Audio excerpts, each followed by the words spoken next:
Why, hello, I am back. My name is Stacy, if you don't know who I am. Welcome to my podcast. I believe this is podcast number 6.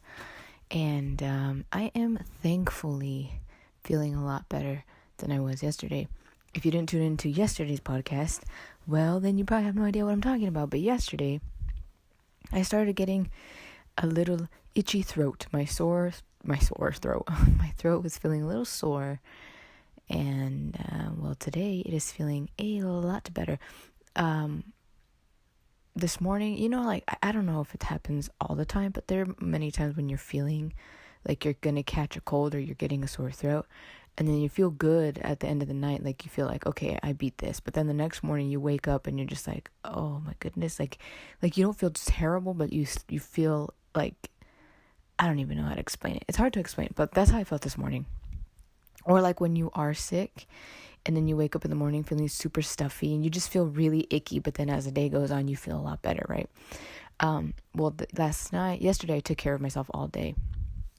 And actually, this is how it's going to be in the future when I actually get sponsored by really cool things like what I actually use. I don't even know why I said really cool things, but like, I don't know, the goal in the future for me is to obviously get sponsored, but by things that I actually use, like what I'm about to say right now, which is not sponsored. But this is called Cold Calm, right? I don't know if you guys have ever heard of this. It's by Boiron, Boiron, right? But it's a homeopathic type medicine. And it says world leader in homeopathic medicines. But anyways, these are quick dissolving tablets that you put underneath your tongue at the first sign of any kind of like sneezing, runny nose, nasal congestion, minor sore throat, kind of cold relief stuff. It's cold relief, pretty much. I'm terrible at describing things, but it's called Cold Calm. And it's non-drowsy, which is perfect because we just had that whole conversation yesterday about me feeling drowsy back in junior high because I would take Benadryl.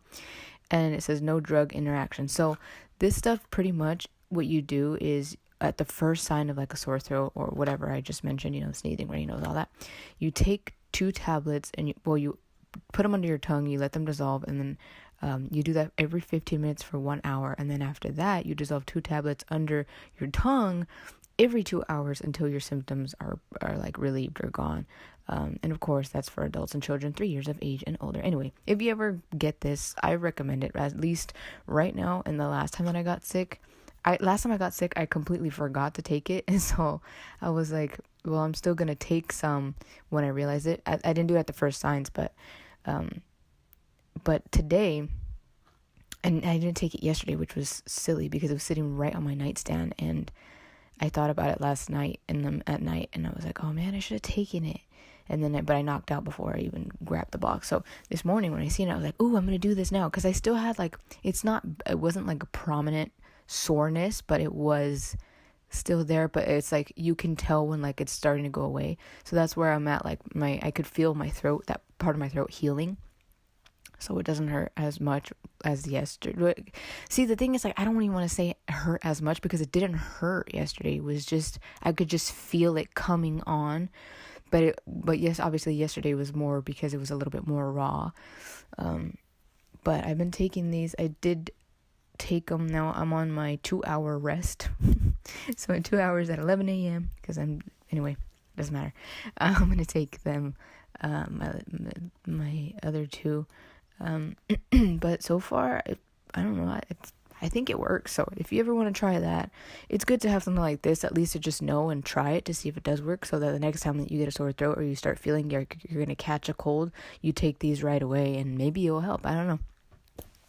Anyways, so I definitely recommend that if anybody wants to go and see and try that. And also, take vitamin C, of course, your vitamins, multivitamins and all that stuff. You guys should, anyway, like I said, if you guys ever want me to talk about my own home remedies or my Mexican remedies, because the Mexican remedies, like, they are working, they work.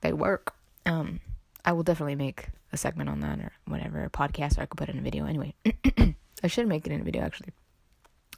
Anyway, so yeah, I hope that you guys are doing great today. I hope that you guys are doing positively happy, if that's even a thing.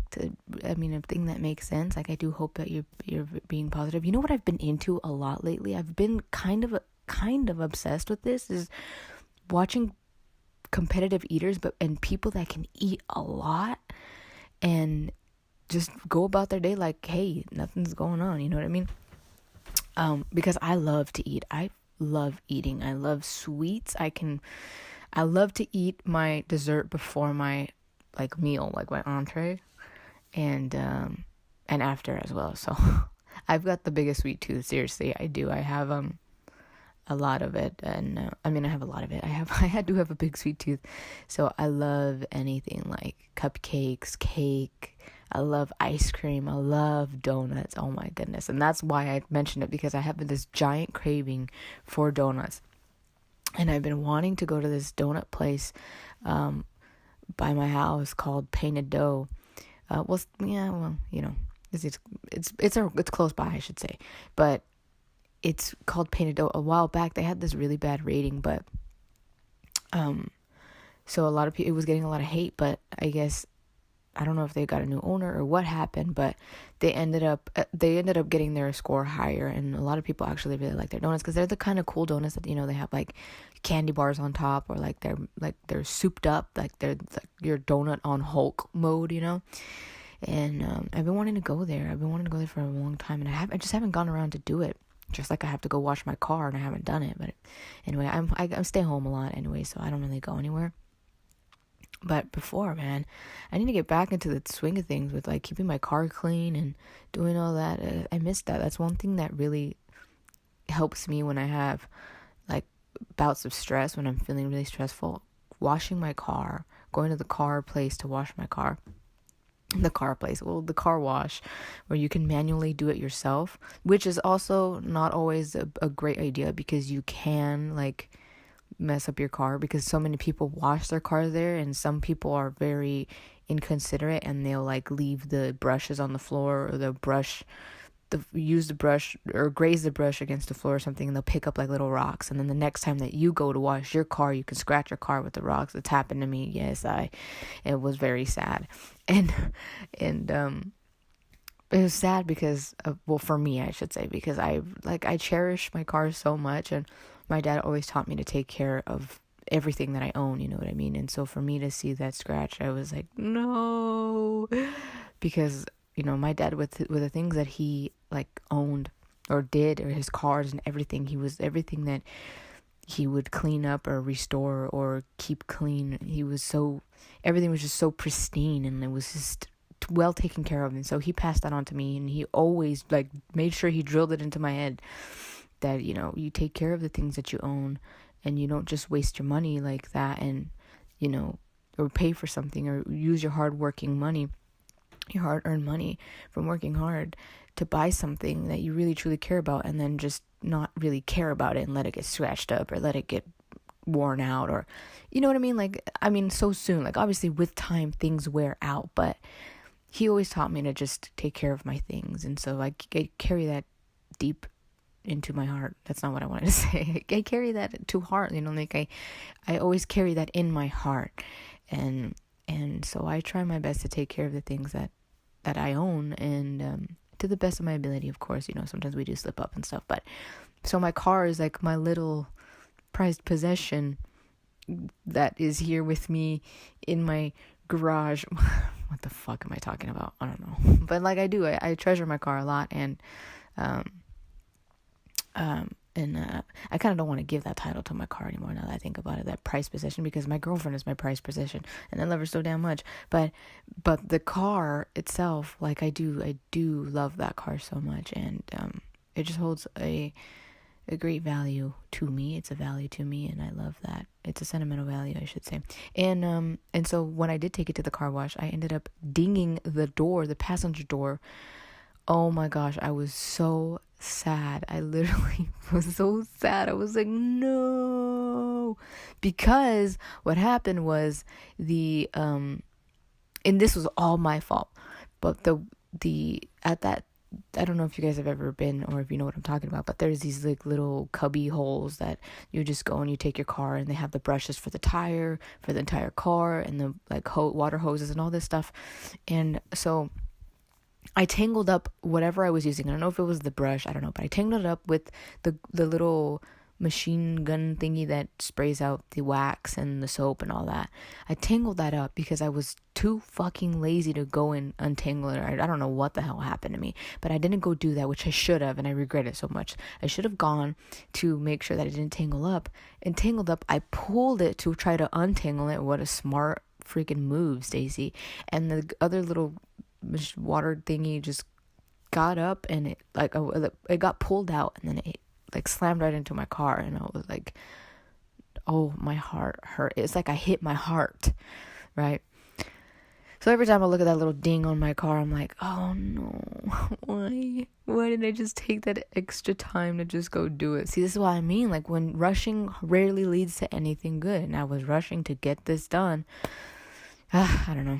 Anyway, besides the point, I was saying that washing my car gives me a sense of relief, and it helps me de-stress, and I like it. It like clears my mind, and it's just a good feeling for me. So which brings me to the point, like, if you are a stressed out human being by nature, #me, then you know, it's always a great idea to find the things that really de-stress you, to help you feel better in a moment of being really stressful, whether it's exercising, whether it's going out and buying yourself your favorite treat, you know what I mean, or like your favorite drink, or just treating yourself to something, whether it's just going out for a walk, or going to your friend's house, or watching a funny movie, or painting, or drawing, or reading a book, or taking a swim, or going to the lake, whatever it could be. You know yourself best. You know what helps you de-stress. So pay a little bit more attention to that kind of stuff if you don't.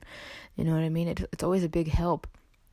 I have gotten questions in the past where they're like, somebody will ask me like, hey, what do you do to de-stress? Or how can you find something that makes you feel better when you're anxious? Or how do you find something that, you know? And the answer is simply like, by just going out and figuring it out for yourself. You know what I mean? Like, you know yourself best, like I just said, and you will see what works for you and what doesn't.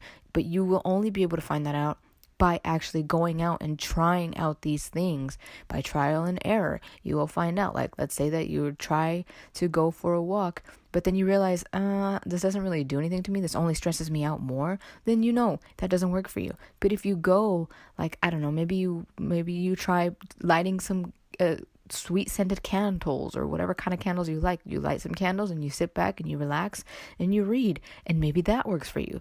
But the point is, you have to go out and do these things in order to figure it out. Sounds like common sense, but seriously, I mean, it is common sense, but seriously, some people just don't grasp that concept, or like that what I'm saying, they won't grasp it. But it's not a bad thing. It's just that some of us just need to hear it. Some of us just need to realize it. We need to realize, oh, okay, now I get what you're saying. Like, oh yeah, that's true. You know what I mean? So it's always a good idea to go and do that. So that's how I, you know, if I would have never washed my car in that place, then I would have never, because, you know, I could wash my car at home, but there's something about going there, like taking that little drive there and washing it myself and putting in the work to wash it. And I guess it's like also the process and the routine of having that, because first you do this and then you do that and then you do that. For me, then I wouldn't have known that really works for me. So I took a chance and I did that. And actually one of my friends introduced me to that place. And so from there, then I was like, oh, I want to take my car. So then I did. And I loved it. I loved it ever since. And so, and that's just washing my car on the outside. I love doing it on the inside too. I love putting Armor all over all the, plastic and everything, that like the tires and all that. I love cleaning my tires. I love spraying my tires. I love all of that. Just the cleaning process of my car, putting in a new little deodorizer in there. Like, I love that. That just makes me so happy to do. And I haven't done that in so long, but I'm also like, okay, I've got other things that I've been doing and I don't really go out. And anyways, that doesn't matter. But anyway, so yes, when you are feeling stressed, take a minute to breathe in, take a deep breath, and then think about it. What could make you feel better? Or what do you want to try? And just trying. And you never know. In trying something out, you can totally just give your mind a little reset. You know what I mean? Like, you'll be distracting yourself from feeling that stress by figuring out what to do or by going and trying something out. See, you just gotta think sometimes when it comes to these things, because I know when, like, trust me, I'm a stressed out human being. So when you are stressed, like, you don't even want to think, right? Sometimes you don't want to think. Sometimes you forget that thinking things through is actually something that could be beneficial for you. So if you just sit back and just think about these things and then really think about it, really, like, if you need to take each letter of that sentence and start thinking about it, like, what could really help me right now, or what can I try to see if it does help? Really take that in and then just be like, okay, let me try reading a book. That doesn't work for me, but like really try it. And you know what? Sometimes you got to try it more than once. Maybe the first time you're just not in the right headspace and it won't work for you the first time, but maybe a second or third time could work. You know what I mean? That's the great thing about trying. You can try and try again. So, you know, that's something that you can definitely try out. And yeah. So how did I get on this topic? I said something about washing my car and I don't know. Anyway, next topic. So the topic that I wanted to talk about yesterday and the day before, well, actually, no, not the day before. The day before I had it set that I wanted to talk about love, because I love love. The second topic, the topic that I want to talk about yesterday, but it ended up going on about something completely different, was the topic of, by the way, I haven't said this, Happy Pride Month. Happy Pride Month. I love Pride Month. It makes me happy to see all these rainbows. I mean, we always see rainbows, but anyway. Yes, so Happy Pride Month to you, whether you celebrate it or not. Happy Pride Month. This is amazing that we all can come together and just say Happy Pride Month to each other. It's a really great thing. What was I going to say? Oh, you know what I wanted to tweet out this morning? This is not what I wanted to say, but I wanted to say this because I remember that I wanted to say this earlier.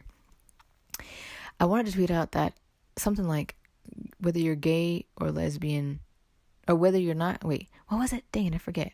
If you're gay, even if you're not gay or lesbian or something like that, something about, oh goodness, I forgot what it was. You can still show your support. Oh no, you don't have to be gay or lesbian or, I was going to name out a few other things in order to show your support, or to show your support. Hashtag Pride Month on Twitter, because they give you that cute little rainbow heart, which is so cute. I love it. I love it when they do that. Anyway, yeah, I was going to tweet that out and I haven't done that, but I probably will after this. Anyway, so, as I was saying, but I don't remember what I was saying. Right. Okay, so I've been so into watching these competitive eaters. I'm just thinking, like, it blows my mind how they can eat like freaking 70 hot dogs in one sitting. It's crazy. It's so crazy. Like Matt Stoney, I don't know if you guys ever watch him, but he is insane. That dude he's like a bottomless pit. Seriously, it's crazy. And I've been watching a lot of people that do like cheat days where they just scarf down a bunch of donuts, because I'm like, that's me. Like, I'm not even doing a cheat day. My cheat day is every day, but like, damn, I eat donuts too like that. Like, I can literally sit and finish a whole box of donuts, or I can finish in one day, I should say, because I don't know if I could really eat 12 donuts that are like super super sweet, like oversaturated with a whole bunch of other things on it. You know what I mean? Like, I freaking love maple donuts. I could literally probably eat, I don't know, half that dozen in one sitting, and then like a couple minutes later eat the rest. It's crazy, I know, but I love donuts. And I just have a sweet tooth, like I was just mentioning, but I really want to go to that painted dough place, because I want to just, I don't know, watching those videos just make me want to go get donuts. And it's like what I was talking about the first time on here, where it's like, I think it was on here, I don't know if it was on a video or my podcast, but it's like one of those things where it's like a subliminal message, like you monkey see, monkey do. You're just like, oh man, they're influencing me to go get donuts because like I want donuts now. It's like this weird connection. I still haven't been able to think of what the heck the words are, or the word is, but I've been wanting to get donuts. I just want to go get donuts, pick up my donuts, sit in my car and vlog it and just talk and eat my donuts just like they have been doing. I don't know. It's crazy. I just want to. I don't know. Anyway. And so I've been watching a lot of that when I do watch YouTube videos, which yesterday and today, which I've been feeling a little under the weather, trying to relax, take it easy.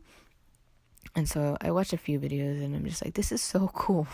Like, it's awesome. Like, who would have thought that, people actually like to watch that, and I think it's cool. And then I think to what I just said, I think, well, duh, like, when I first started watching YouTube myself, I would watch it. Still today, sometimes when I'm eating alone, I'll turn on watch a video on YouTube, and just eat and watch. You know what I mean? Like, people like that, and I like that too. So anyway, enough of that. But point is, one of these days I'm gonna seriously have to go to that Painted Dome, get some donuts, and just film it. Like, actually today. Excuse me, sorry for the silence. I had to burp. I have a video that's coming out that my best friend Jess and I had filmed about over a year ago, I believe, when we went to Whole Foods to try these little. Well, we went there, and then since it's far from my home, it's in Pasadena, right? We went there, we took advantage, and we were like, oh my gosh, they have cakes and cupcakes and cheesecakes and fruit tarts. And, if you ever been to Whole Foods, then they have that, right? So I was like, yes, please, let's try some. So we got a whole bunch. Well, we got a couple each to try. I'm not going to say a whole bunch, but I like to emphasize that we got, 3 or 4 each. Clearly, I don't know. Sorry. Anyway, I'm a little hyper right now, but we got a few each to try. And remember, it was raining that day, and it was so beautiful. That was also the same day that somebody left an entire package of flaxseed in the car, and I was like, oh no, they left it in the cart and it's raining. And I was so sad. I was like, I'm gonna let anybody swipe this. I'm gonna take it back inside just in case the person comes back. I was like, oh man, I left my flaxseed in the cart, man. And then they go back to try to pick it up. So I took it inside. Anyway, and then we came back. And I was in the car because Jess went back in there to buy some cheese because her mom wanted her to find some cheese. Anyway, so then I set up my camera and we both tried them, and it was fun. It was like a cool little experience. I'm like, now I totally understand why people love mukbangs, and then anyway, so we made a little tiny one, a little mini mukbang, which is not exactly what the exact definition would be of a mukbang, because I hear that it's just eating in silence, not really saying anything, but a lot of people have adapted being able to talk and talking and eating at the same time, which is just like, hey, we're in a little friendly zone here, we're just all eating together, we're just enjoying having a conversation. Well, not really a conversation because you can't talk back to me, but so we did a little mini mukbang, and that's what's coming out today on my YouTube channel. Anyway, but that was like a little taste of what I'm feeling right now. Like, oh, I want to go back out and do it again. Because you know me, I've said this before. I love, or maybe you don't know me, I don't know. But I love trying new little pastries, new candy and snacks and stuff. Like, it's always fun to me. Anyway. Okay, I've been talking a lot. Let's for real get to this subject, or this topic. Because I was talking about what I've been watching a lot, and there's a lot of like competitive eating, and like people that can like finish a giant ass pizza, like bigger than your entire body, and people can finish that, and it's crazy to me. It's crazy. And so I've just been really into that. I just think it's cool. Like, this is awesome. Right, so the topic was, I had gotten a question. It was more like a comment, but I identified with it like instantly. As this happened to me, it still does. Not as much as it used to, but excuse me. And it was the whole thing of like, it's really hard for somebody when your parents or your family keep asking you like, so when are you going to have a boyfriend, or do you have a boyfriend yet? Like, if you identify as a female, and you are a lesbian, or you identify as lesbian, and your family doesn't exactly know. This happened to me a lot growing up, and I feel like it's something that a lot of parents and people just ask when you're at that age, because it's kind of like, ooh, you have a crush, ooh, something like that, and it's like, so when do you have a boyfriend? And then you're like, in your head, you're like, no, but I do have a girlfriend, or I don't like boys, but it stays in your head because you can't say it out loud because they don't know, right? Well, trust me, every single time I went to a family function, it was always the same question. Do you have a boyfriend? So, Stacy, do you have a boyfriend? Do you like any boys at school? Do you think any boys at school are cute? Literally, all I ever got, right? My uncles and aunts sometimes would even ask me, like, or just family friends would be like, so do you have a boyfriend yet? Or tienes novio? Or something, to the point of that.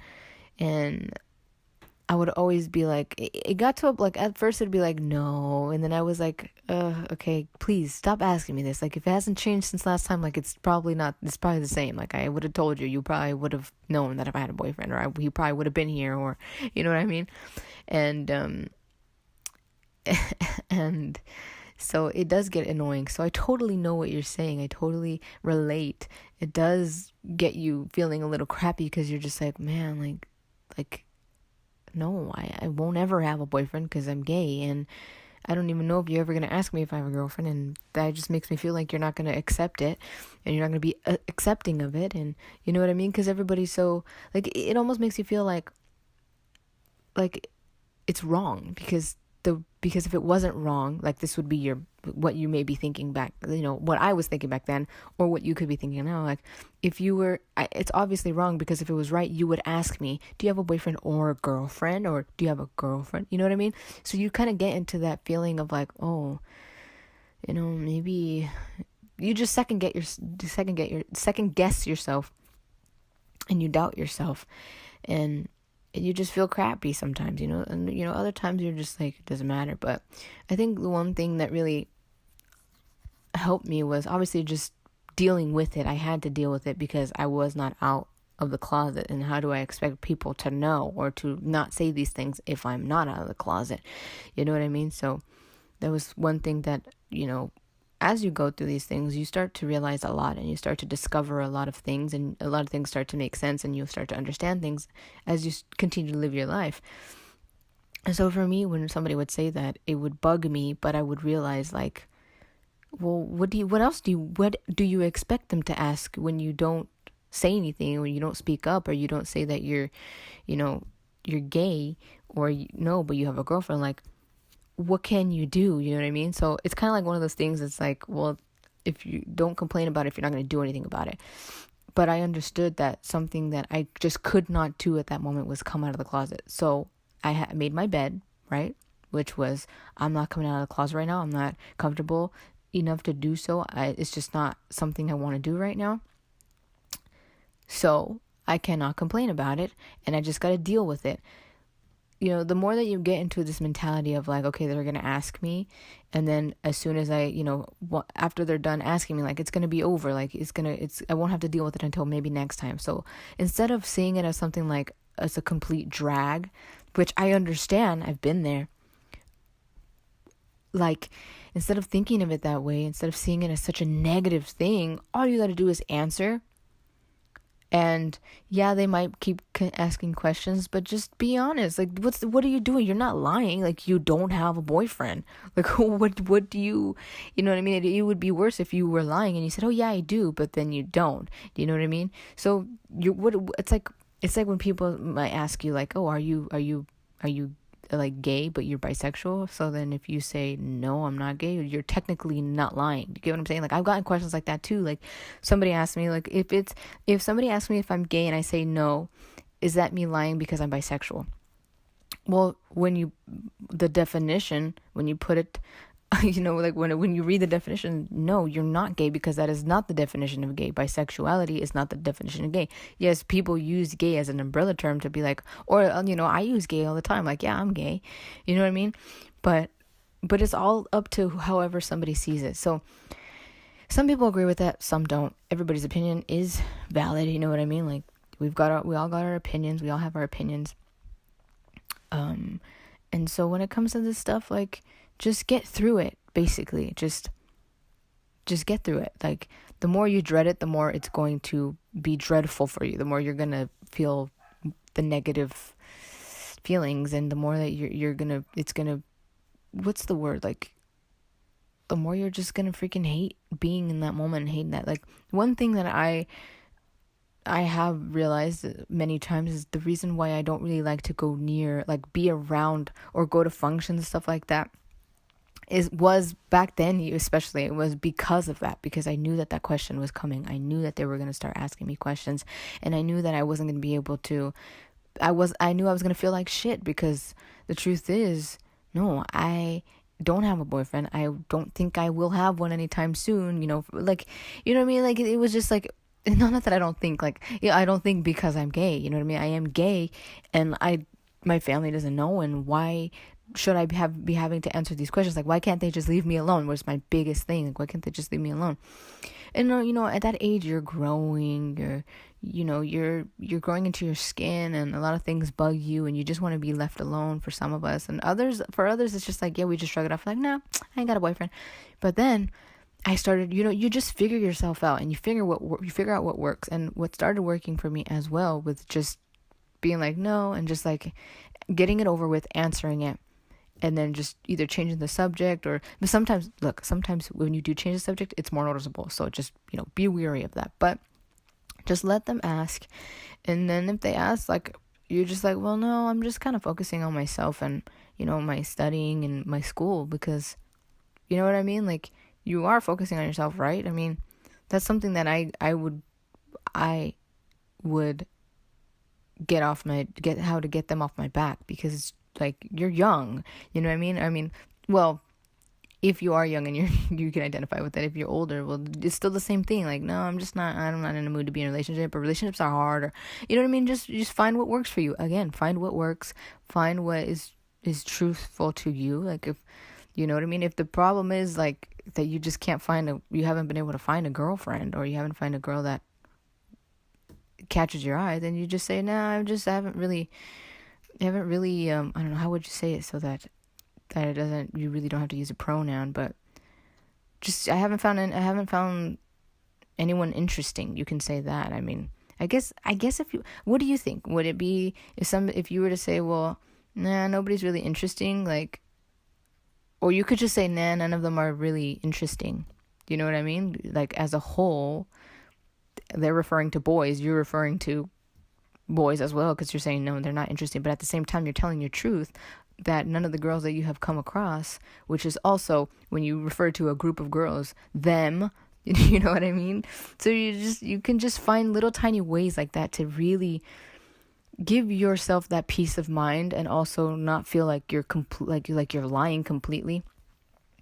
But you just gotta find ways. That's just what it's all about, figure it out, find little things, and most importantly, just try not to get so overwhelmed by it. Try not to get so caught up in it, because it's just something it's just like a storm. It comes and it goes, you know what I mean? Once the storm is over, you can breathe again. You can relax.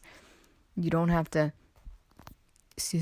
constantly just be feeling like crap, or just, I know it's dreadful. I know sometimes you dread being with family, but there's also something that is called, I don't want to say that. That sounds mean. Doesn't that sound mean when somebody's like, well, it's called, I guess it's how you use it. But anyways, but it's true. Okay, the truth is it's called finding a way to be able to deal with things. It's all in how you deal with things. As many times when I say this in my videos, like, seriously, it's how you deal with things. If you come across something that you don't like, that is negative to you, well, it's how you're going to deal with it. How are you going to deal with it? Are you going to allow it to be that way? Are you going to see it that way? Are you going to change your perspective and try to find the silver lining in it, and try to find a way that's going to help you feel better or get you through that? You know what I mean? The more you dwell on something, the more it's going to, más te va a pesar. I don't know how to say that in English. It's going to weigh on you more. Well, that's how you say it in English. Duh.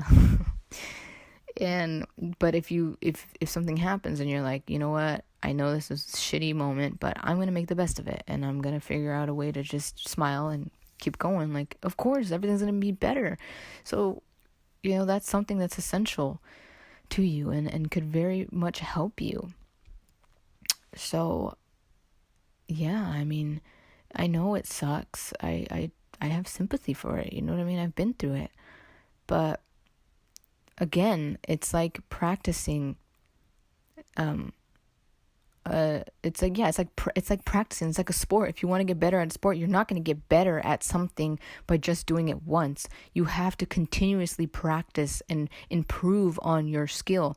You have to practice to improve that skill. You know what I mean?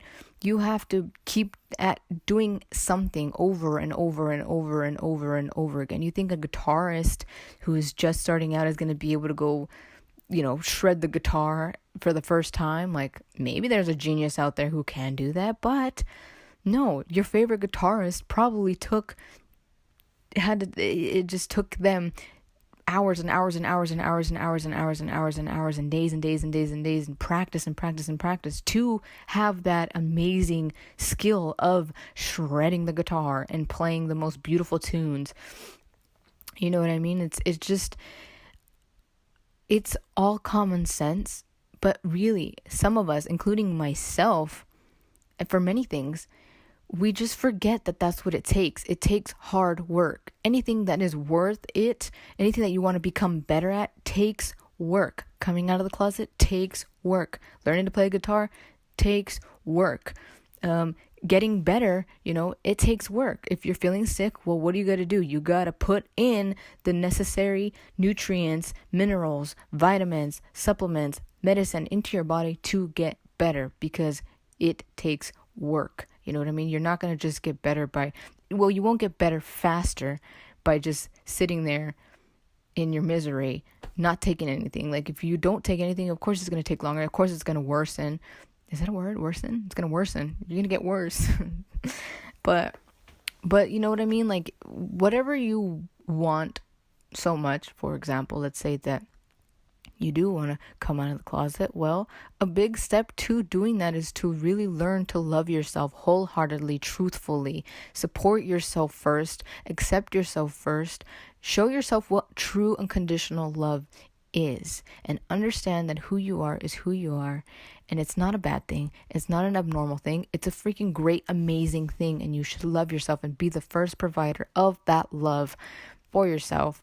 Because when you do that, when somebody else comes along that cannot accept you, that cannot love you unconditionally, that does not accept whatever the heck they see is wrong, you will be okay, because you have yourself to stand behind yourself. You are your backbone.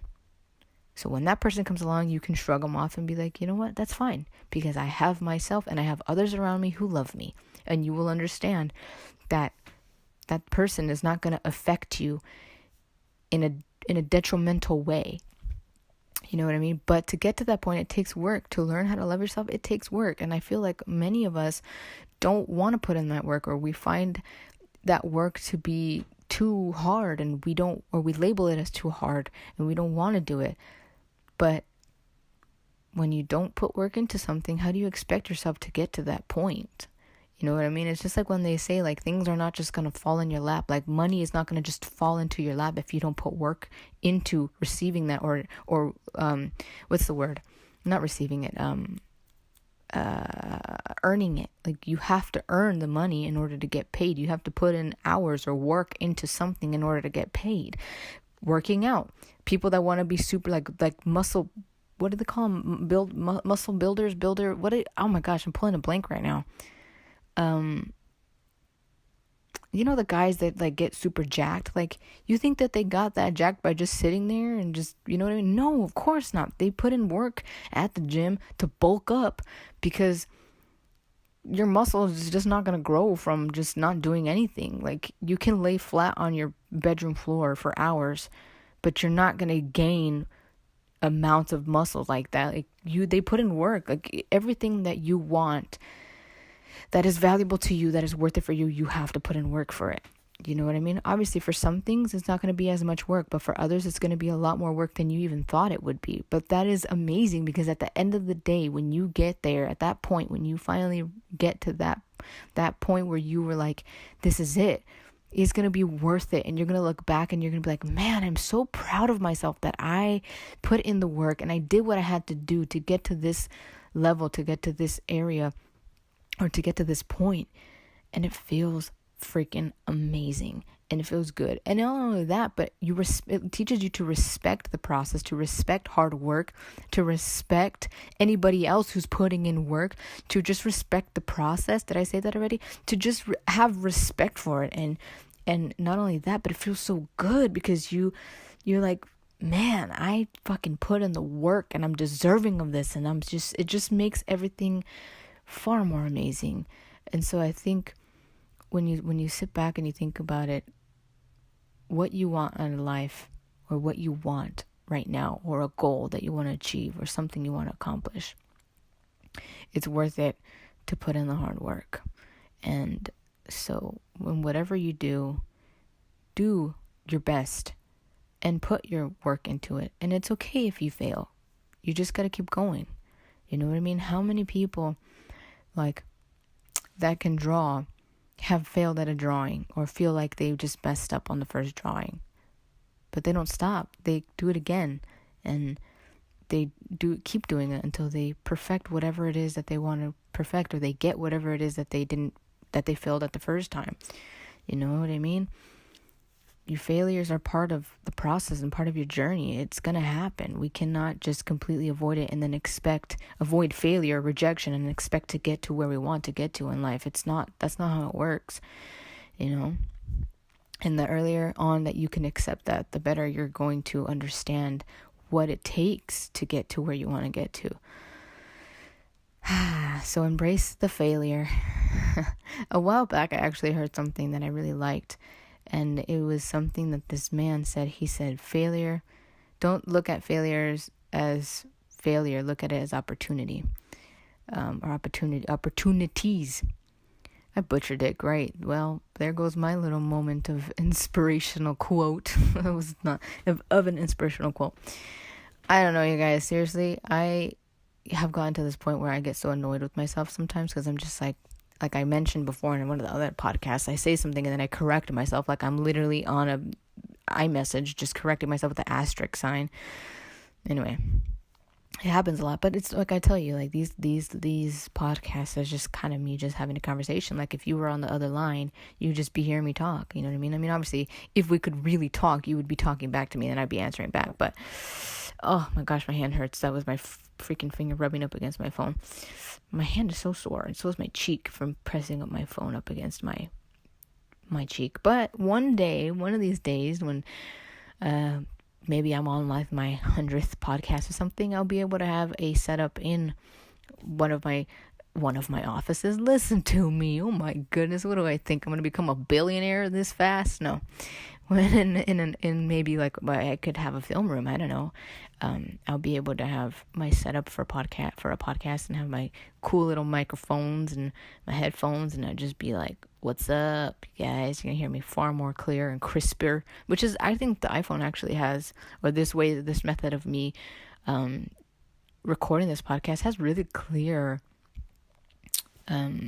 sound, and I like it. But one day I'll have a little setup where I don't have to hold my phone up to my ear, which I'm not complaining. I actually like this, and it's easy, and I don't have to spend gobs of money on equipment when I have this right here, you know, which is another thing that I love. This quote that I've actually implemented into my everyday life recently, actually, and it was that one time I was looking for a quote because I would post daily quotes on my Instagram or in my Snapchat, which I haven't done and I really want to get back into. But I would post those inspirational quotes, and when I was scrolling through them to find the one for the day, I saw one that says, excuse me, I burped. One that said, oh goodness, I forgot how it goes. It says something about like work with what you have right now, like work with what you have been given with what you have right now, pretty much. Okay, I butchered that one too. I don't remember what it was exactly, but it said something along like just work with what you have right now, work with what you've been given, you know, and make it work pretty much.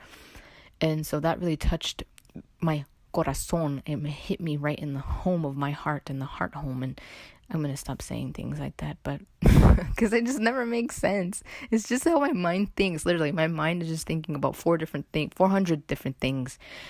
And it's just crazy up in there. But, yeah, and it just really spoke to me, you know, and because I was just thinking, oh man, I wish I had a drone, and I wish I had a better camera, and I wish I had this, and I wish I had better lighting, and I wish I had a better setup, and I wish I had a better, like, vlog camera. But then I'm like, girl, do you know how much money that is right now? And you're not even making not even 1% of that in order to afford it and not be in debt. You know what I mean? Aside from all the bills that you've got. So like that really kind of like shut me up and was put me in my place. And it was kind of like, you're lucky enough to have a camera. You're lucky enough to have sound to be able to be recorded from that camera. You're lucky enough to even have a four walls to be able to create that video. You know what I mean?